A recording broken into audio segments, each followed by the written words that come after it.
नमस्कार दोस्तों हम पेंशन आने के बाद सोचते हैं कि हम ये काम सिविल से कराएंगे तो हमें ज़्यादा टफ होगा और हम अपने रिकॉर्ड से करा लेते हैं या जिला सैनिक बोर्ड से करा लेते हैं। तो दोस्तों हम इस कंफ्यूजन में रहते हैं और दोस्तों ये आप नहीं जानते कि आपको आर्मी के रिकॉर्ड में जो डॉक्यूमेंट अपडेशन कराना पड़ता है उसमें बहुत प्रॉब्लम जाती है। आप सिविल में उतना आपको डॉक्यूमेंट की ज़रूरत नहीं पड़ती है, आपको उतनी परेशानियां नहीं पड़ती क्योंकि आपका बहुत डिस्ट्रीब्यूट होता है जिला सैनिक बोर्ड से, रिकॉर्ड से, पीसीडीए से, आप चाहे किसी भी डिपार्टमेंट के हो। दोस्तों ऐसे ही व्यूवर हैं जो उन्होंने क्वेश्चन पूछा है, तो पहले मैं आपको क्वेश्चन दिखाता हूँ फिर उनका सोल्यूशन बताऊंगा। तो देख सकते हैं पहला क्वेश्चन है, सर डीए का एरियर कब मिलेगा। और दूसरा क्वेश्चन दिखाता हूँ दोस्तों आपको। दोस्तों देख लीजिए, दूसरा क्वेश्चन है, सर नमस्कार, मेरी वाइफ का डेट ऑफ बर्थ गलत है, पीपीओ में 7/4/1967 है जबकि आधार कार्ड में 17/4/1967 है, तो क्या यह पीपीओ में सही हो सकता है? अगर हो सकता है तो कृपया सही मार्गदर्शन करें। तो दोस्तों आपने देखा कि दोनों व्यूवर ने क्वेश्चन पूछा, एक डेट ऑफ बर्थ चेंज का है और एक डीए का एरियर कब मिलेगा। तो चलिए मैं पहले क्वेश्चन को बताता हूँ आप दोस्तों। जैसा आप जानते हैं, जो ये मेरे व्यूवर हैं, तो हो सकता है ये आपकी भी परेशानी डेट ऑफ बर्थ की हो।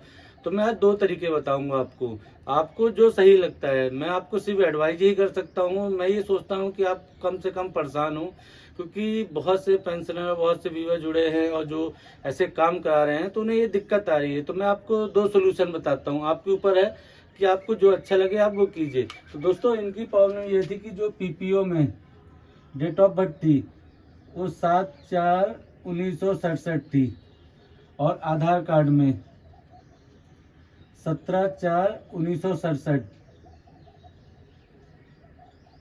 अब दोस्तों मैं इनको चेंज करने के लिए दो रास्ते बताता हूँ। पहला है, देखिए दोस्तों, कि आप सिविल के थ्रू चेंज कराइए। पहला है सिविल के थ्रू। अब दोस्तों इनकी अगर ये पीपीओ में डेट ऑफ बर्थ है तो इनको आधार या पैन कार्ड ही चेंज कराना है। तो मैं सोल्यूशन बताता हूँ दोस्तों। ये फर्स्ट में अपने आधार में डेट ऑफ बर्थ चेंज करा लें। ये जो पीपीओ वाली डेट ऑफ बर्थ है ये कर लें 7/4/1967। फर्स्ट ये आधार में चेंज करा लें। अब इनको जरूरत पड़ेगी इनके पैन कार्ड चेंज कराने में, तो आधार के बेस में आप पैन कार्ड चेंज करा सकते हैं। और जब आधार चेंज कराना होगा तो आप अपना पीपीओ लगा देना।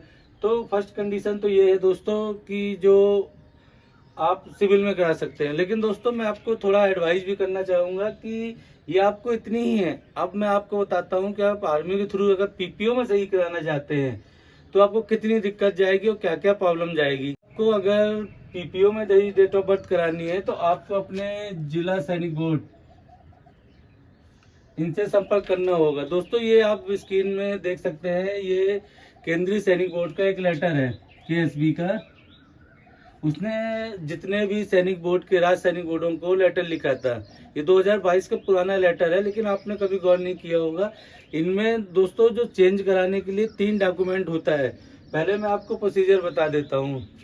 आप जिला सैनिक बोर्ड को ये डॉक्यूमेंट प्रोड्यूस करेंगे तो वो आपके रिकॉर्ड को भेजेगा और रिकॉर्ड उसको वेरीफाई करेगा, जो अपडेट करेगा, पार्ट टूडर करेगा, क्योंकि रिकॉर्ड में भी तो बहुत होता है। पहले वो पार्ट टूडर करेगा और उसके बाद वो भेजेगा पीसीडीए को।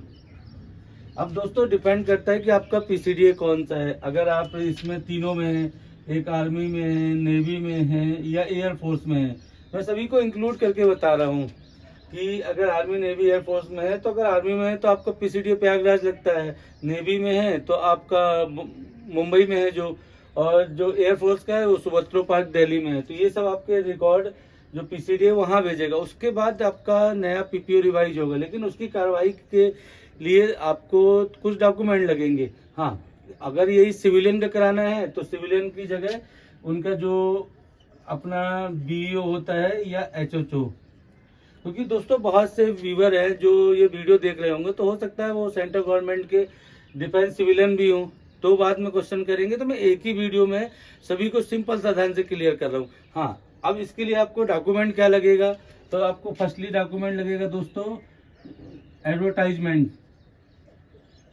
एडवर्टाइजमेंट इन लोकल न्यूज़पेपर। 2 न्यूज़पेपर की। आपको ऐड देना है कि मेरा पहले ये नाम था, अब इस नाम से जाना जाए, या मेरी डेट ऑफ बर्थ सिविल में ये है और सर्विस रिकॉर्ड में गलत है, तो इस डेट ऑफ बर्थ से मेरी सही डेट ऑफ बर्थ ये है। तो दोस्तों ये 2 लोकल न्यूज़पेपर में होगा जहां आप जिला सैनिक बोर्ड है उसके लिए। दूसरा है दोस्तों एफिडेविट, दूसरा आपका एफिडेविट लगेगा। और तीसरा लगेगा दोस्तों गस्टेड अफसर का नोटिफिकेशन।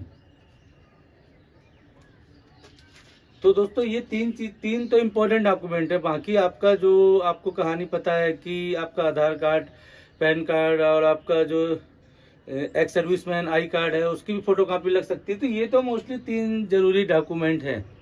अब दोस्तों मैंने शुरू में भी आपको बोला था कि आपकी मर्जी, आप जो करना है आपको आसानी हो जिसमें वो कीजिए। लेकिन दोस्तों आप ये जानते हैं कि आप अगर आर्मी के थ्रू चेंज कराएंगे तो आपको बहुत टाइम लगेगा। आप ये एक्सपेक्ट कीजिए किसी किसी का बीवर का 1 महीने में हुआ, ऐसा नहीं है कि किसी का नहीं होता। जिला सैनिक बोर्ड के थ्रू भी जल्दी हो जाता है, लेकिन दोस्तों टाइम भी लग सकता है। अब डिपेंड करेगा कि आपका जिला सैनिक बोर्ड और रिकॉर्ड कितने फास्ट हैं काम करने के तौर पे।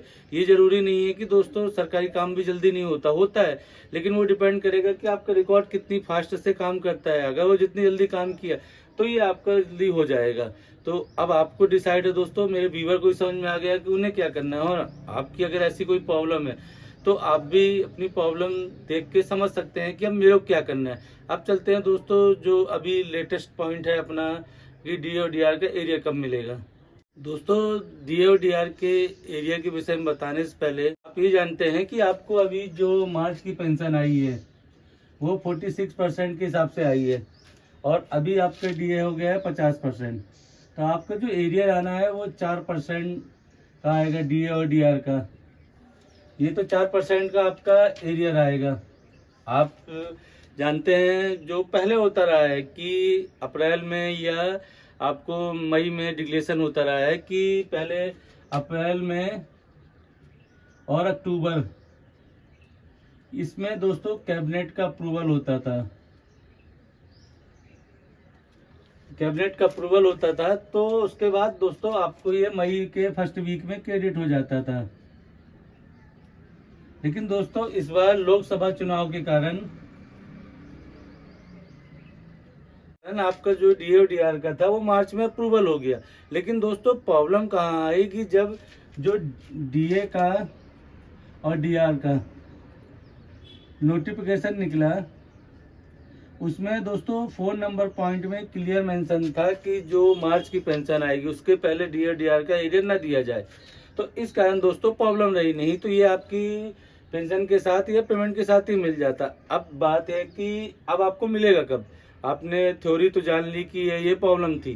दोस्तों मोस्टली क्या है कि जैसे आपको प्रॉब्लम नहीं जाती है कि अगर मई महीना होता है साल में, आप एक चीज़ याद रखिए, जो आपका अप्रैल मंथ होता है स्टार्टिंग का 1 से लेकर 10 तक, क्योंकि दोस्तों जो मार्च की क्लोजिंग होती है तो मार्च फाइनेंशियल ईयर क्लोज होता है, अप्रैल फाइनेंशियल ईयर स्टार्ट होता है।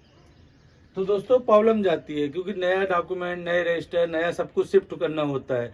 ये एग्जैक्ट डेट कुछ नहीं कर सकते, क्योंकि क्या है दोस्तों प्रॉब्लम ये है कि अगर ये मई में होता, जैसे अप्रैल में डिक्लेयर होता, तो आपको फर्स्ट वीक में कभी भी मई के 1 से लेके 5 तक मिल जाता है।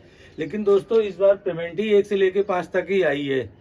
तो हाँ, स्पर्श में टाइम नहीं लगेगा। अगर उनको आपका बैच वाइज बना हुआ है, बेसिक पे पता है, उनको सिर्फ एक क्लिक में आपका 4% DA का एरिया क्रेडिट करना है। तो मोस्टली दोस्तों आप उम्मीद रखिए कि जब पेंशन आपकी और पे 1 से 5 चाहिए तो जो आपका एरियर है वो दोस्तों 5 से 10 तारीख के बीच में आ जाएगा। आप ये ध्यान रखिए कि 5 से 10 अप्रैल के बीच में किसी दिन भी आपका एरियर आ जाएगा। बाकी आपको जो मेल से या मैसेज बाद में भी आएंगे, आपको ये मैं क्लियर बता रहा हूँ, क्योंकि स्पर्श का भी सिस्टम उल्टा ही चल रहा है। पहले पेंशन क्रेडिट होती है, उसके 2 दिन बाद मैसेज आता है, या फिर मैसेज आ जाएगा कि 1 अप्रैल को क्रेडिट होगी और फिर पेंशन 1 अप्रैल को क्रेडिट नहीं होती है। आपने देखा था कि आपको मैसेज दिया था कि 1 अप्रैल को मैसेज कि आपकी पेंशन क्रेडिट होगी, लेकिन नहीं हुई। तो स्पर्श का उल्टा चल रहा है, स्पर्श को कुछ नहीं कर सकते कि आपकी पेंशन क्रेडिट होगी। हाँ, ये हमने एक्सपेक्ट डेट माना है 5 से 10, हो सकता है 15 हो जाए या 20 हो जाए। तो दोस्तों कोई भरोसा नहीं है कब देंगे, ये कुछ कहा नहीं जा सकता है। तो आई होप दोस्तों आप दोनों पॉइंट समझ गए होंगे। हाँ, अभी भी कुछ अगर कंफ्यूजन है तो आप वीडियो के नीचे कमेंट्स कीजिए, मैं रिप्लाई देने की कोशिश करूंगा। मिलते हैं एक नए वीडियो में। नमस्कार दोस्तों।